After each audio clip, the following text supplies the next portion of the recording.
After watching and reviewing Ikki Tousen Dragon Destiny, I've already made up my mind for doing the same with the latter two seasons of the franchise.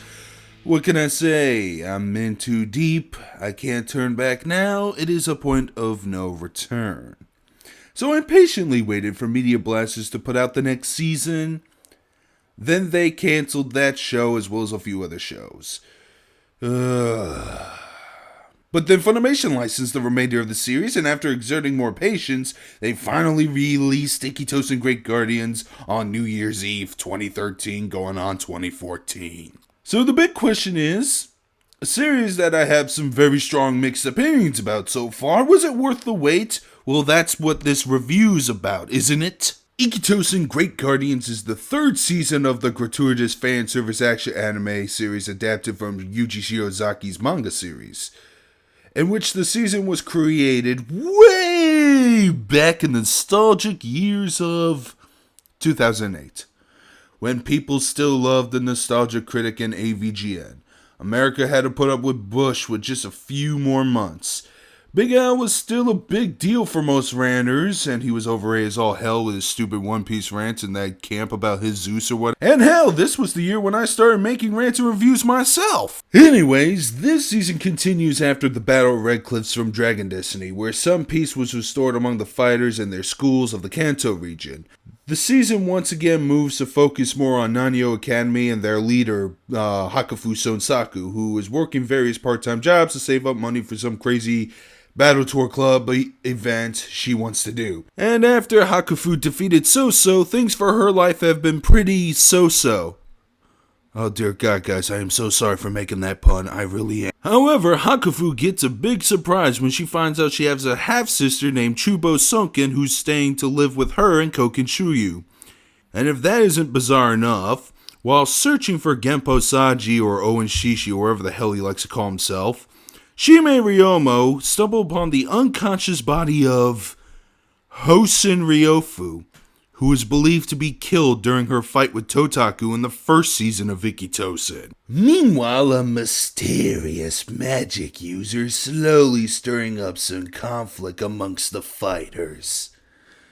Well, Ikki Tousen Great Guardians plot actually starts off really slow, and there's not a whole lot going on in comparison to the first two seasons. Actually, the first half is just some slice-of-life comedy filler, where little things about the overarching story advance usually by the tail end of the episode.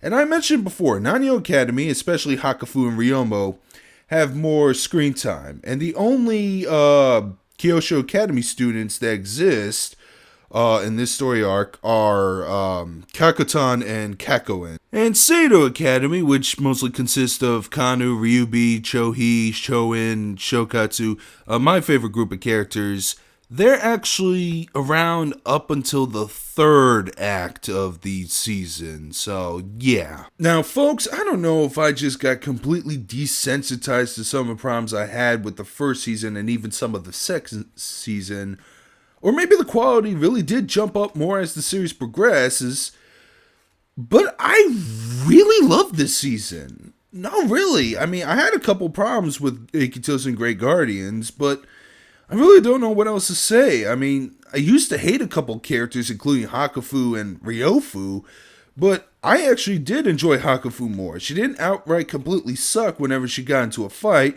nor she had to resort to using her little OP dragon spirit. In fact, they're completely non-existent in this season, except for Ryomo's, because hers is actually kind of essential to the main character's motivations.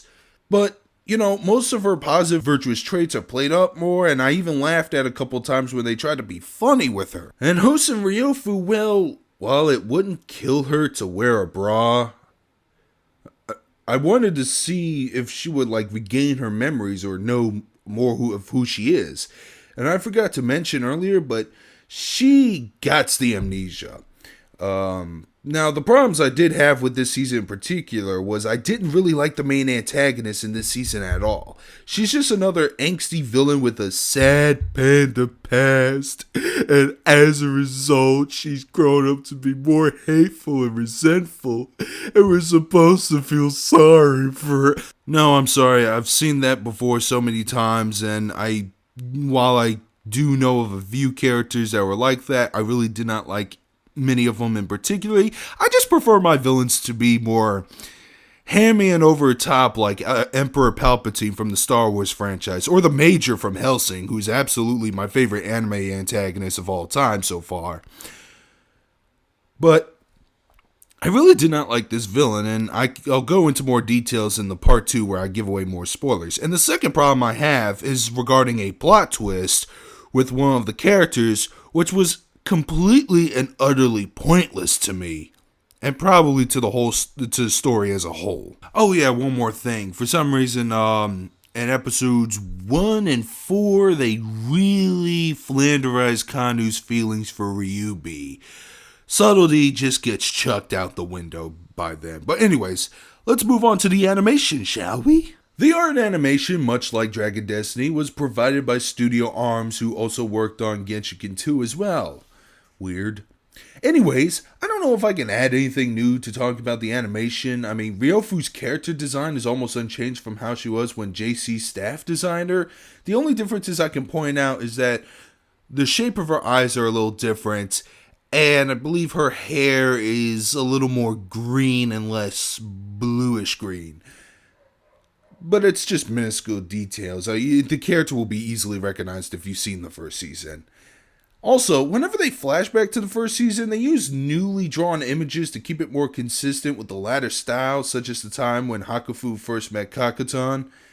However, they did make one particular scene that I really did not like in the first season much more uncomfortable with these flashback images they've done before. Now, there are still some high-quality anime fight scenes in this season. I haven't completely forgotten to touch on that. And still thinking on which one was my favorite, but I'm leaning on the fight between Hakufu and Kakutan versus Kakuen. Now, do I have to comment on the fan service again? I guess I do. It's still there. It's still there. You know what? I don't care. I give up. Fuck it. I decided not to take the fan service too seriously on that show, and I kind of laughed at every time they make these unnecessary camera shots or panty flashes or whatever they do in that show. Even if the plot is taken to itself seriously or not, because it at least helps me get through the entire series. And at this point, I've seen Agent Aika, I've seen High School of the Dead, I've seen some shows that make Ikki Tousen and Agent Aika look fucking tame, even though they're not hentai, they're just that heavily fan service. So at this point, I don't care. I don't care anymore. Overall, besides some unnecessary flashbacks of the same episodes, I had really no objections with the art style of Great Guardians whatsoever. Sound, music, dub, whatever. There's a couple of songs recycled from Ikki Tousen Dragon Destiny. However, more new music was added, and most of it's pretty bitchin', for there was a lot of rocking guitar music that did help blend with most of the action scenes, like the one that opens the entire season with Kanu vs. Ryofu. Now, I do love it when a show opens with an action sequence. Now, the opening song, No Limits, or No X Limit, however it wants to type itself out, has a more dramatic feel compared to the first two opening songs of Ikki Tousen, and I really do like that song a lot. And the ending song is also pretty catchy, which goes to this weird sequence of the female characters, and it's either a different artist or the animator decided to put some makeup on them. It's one of the two. Now for the English dub, which to me is the most interesting part of the sound production of this show, really. Because it's one part Geneon, one part Media Blasters, and one part Funimation. Carrie Savage returns to voice Hakufu Sonsaku, as I predicted, as well as the voices of Koken, Gakushu, Ryomo, Ryofu, and Kakutan.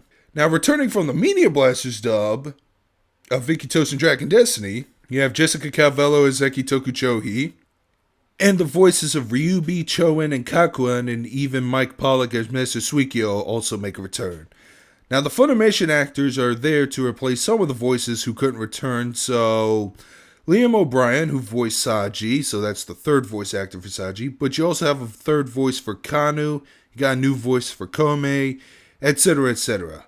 Now, I doubt I listed all of the characters and voices and stuff, but anyways, the reason why I found this dub interesting is because it feels like a crossover job of the first two seasons mixed together, which was a pretty cool blend. To hear actors from the first season interact with some of the actors of the second season. Now, that being said, how is the dub really? Well, there is a new director for Great Guardians, and he did a good job at it. I mean, this is the most natural sounding dub out of the three. Nobody sounds that awkward or laughably ridiculous. Everyone seemed a little more comfortable with their roles, even though it's been a decade for most of them, being the Gen Young cast. And yeah, this was probably the best dub they have out of all three of the seasons. Now, also there was one thing that did catch me off guard regarding everything else about Ikki Tousen. It wasn't the fan service or anything ridiculous. Somebody dropped an F-bomb. I don't think anyone has ever said fuck in this series, in any of the three seasons. I'll explain more about that in the spoiler version of this review. So in the end, while it's a third season of a show everyone gave up on before finishing the first, and therefore it's hard for me to give out a higher recommendation, I honest to God liked Ikki Tousen Great Guardians the most. The only ones I recommend this show to is ones who liked one or both of the seasons so far, even if you already seen it a few years back. Because Funimation did put a decent amount of special features of the DVD collection, or they would actually be a good amount when compared to most DVD releases of anime today, which you're lucky to even get a trailer. But the DVD itself, it does include two different episode commentaries, one from the Jedion cast and one from a Media Blasters cast. And they were really fun to listen to, especially the Media Blasters cast from episode 5. So that's all I could say for a non-spoiler review. I do plan to make a more detailed follow-up pretty soon for those who want extra information about how or what I disliked or liked about the show if you don't care about spoilers or if you've already seen Great Guardians yourself. Stay tuned for that, and with all that said, this is Dark Scream 217 signing out.